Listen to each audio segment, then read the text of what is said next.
માતાજી મિત્રો, રામાધણી બ્લોગમાં બધાનું સ્વાગત છે. મિત્રો, જારમાં પાણી વાળતો હતો અને આ જાર અને બાજરી અને પેલી કોરાની બાજરી બધું પાવાનું હતું. પણ યાદ આવ્યું કે આજે રવિવાર છે, એટલે તમને ખબર જ છે કે અમે દર રવિવારે જોગણીમાં દર્શન કરવા જઈએ છીએ. તો વિચાર આવ્યો કે પાણી આર્યું બીજું પાવાનું છે, આ બેચારા પાઈ મોટર બંધ કરી દેવી છે, કેમ કે જોગણીમાં દર્શન કરવાનું જવાનું છે, એટલે ફ્રેશ થવાનું ને જલ્દી જવું પડે એટલે.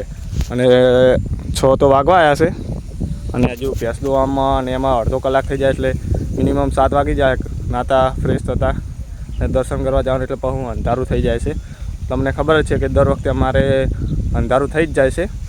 એટલે હવે આ બેચારા પીરે એટલે મોટર બંધ કરી ભેંસ દોવાનું ચાલુ જ છે. ભેંસો દોઈ રહી એવું ઘરે જઈને ફ્રેશ થઈ અને તરત જ જોગણીમાં દર્શન કરવા જવાનું છે.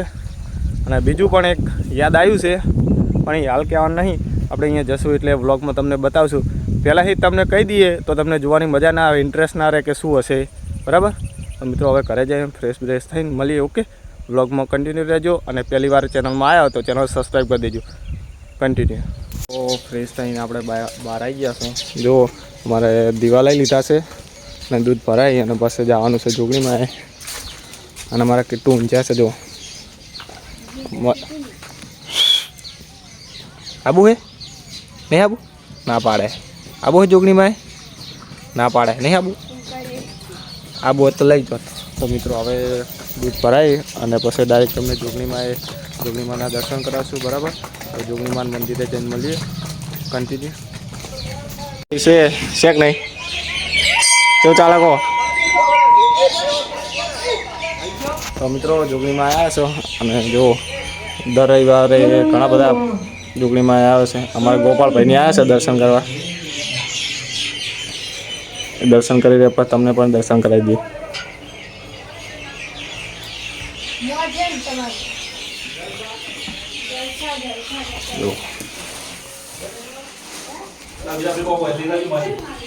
દર્શન કરી લો તમે.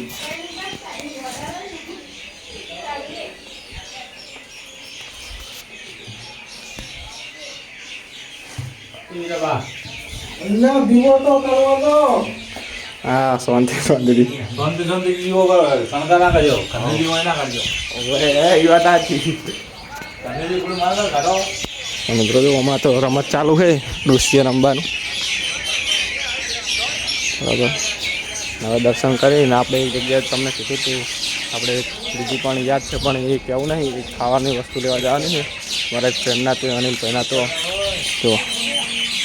મસ્ત ફોટા પાડે તો મસ્ત ફોટા આવે, પણ હવે ટાઈમ નહીં, કેમ કે અનિલભાઈના ત્યાં જવાનું છે અમારા જે ફ્રેન્ડનું. ત્યાં કીધું મિત્રો અહીંયા જઈને શું વસ્તુ લેવા જવાની છે મહેન્દ્રભાઈ શું મિત્રો. હવે અહીંયા જઈને પછી મળીએ. ઓકે, અનિલભાઈના ત્યાં જવું.